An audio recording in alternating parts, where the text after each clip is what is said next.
Disney plus Hotstar की नई series the secret of the Shiledars आज 31 जनवरी के दिन रिलीज कर दी गई है, जिसे हिंदी के साथ साथ तमिल, तेलुगु, मलयालम, कन्नड़, बंगाली और मराठी भाषा में भी देखा जा सकता है। फिलहाल web series the secret of Shiledars के सिर्फ 6 एपिसोड को रिलीज किया गया है, जिनकी लेंथ तकरीबन 40 से 50 मिनट के भीतर है। सीरीज के मुख्य किरदार में आपको राजीव खंडेलवाल जैसे दिग्गज एक्टर देखने को मिलेंगे, जिन्हें आपने इससे पहले बहुत सारी फिल्मों और टीवी शोज में देखा होगा, जिनमें टेबल नंबर 21 और आमिर जैसी फिल्में शामिल हैं।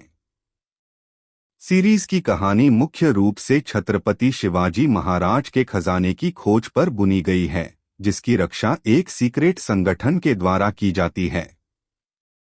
वेब सीरीज की कहानी साल 1996 में कोल्हापुर से शुरू होती है, जहां एक ही परिवार के 3 सदस्यों को कार में सफर के दौरान ट्रक द्वारा इस परिवार का एक्सीडेंट कर दिया जाता है, जिसमें हस्बैंड और वाइफ के साथ एक छोटा बच्चा भी शामिल था। हालांकि इस दुर्घटना के दौरान बच्चे की जान बच जाती है और यहीं से अगला सीन शुरू होता है, जिसकी शुरुआत रायगढ़ से होती है, जहां पर डॉ रवि भट्ट, राजीव खंडेलवाल और इनका भाई आदित्य यह दोनों हिल क्लाइंबिंग करते हुए नजर आते हैं, जिन्हें देखकर आपको हॉलीवुड फिल्म मिशन इम्पॉसिबल की याद जरूर आएगी।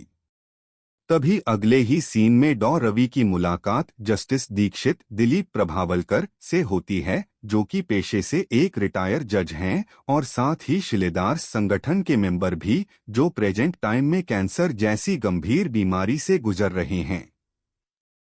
तभी जस्टिस दीक्षित रवि को बताते हैं कि रवि के पिता इस शिलेदार्स संगठन के मुखिया थे और उनका एक्सीडेंट नहीं हुआ था, बल्कि उनकी हत्या की गई थी, क्योंकि वे खजाने की सुरक्षा करते थे और अब यह जिम्मेदारी रवि को संभालनी होगी। यह सब होने के अगले ही दिन जस्टिस दीक्षित की भी हत्या हो जाती है, जिसके पीछे शिलेदार्स के वंशज अन्ना रामचंद्र और प्रताप चंद्र राव, आशीष विद्यार्थी जैसे लोग शामिल हैं,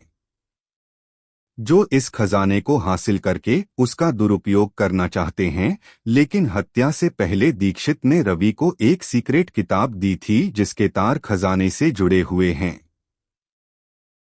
अब कैसे रवि अपने दोस्त आदित्य और प्रिया के साथ मिलकर इस खजाने तक पहुंच पाता है और कैसे इसे अपने पिताजी की तरह ही बुरे लोगों से सुरक्षित रखता है, इसी सफर को इस वेब सीरीज में दर्शाया गया है, जिसे जानने के लिए आपको देखनी होगी यह वेब सीरीज।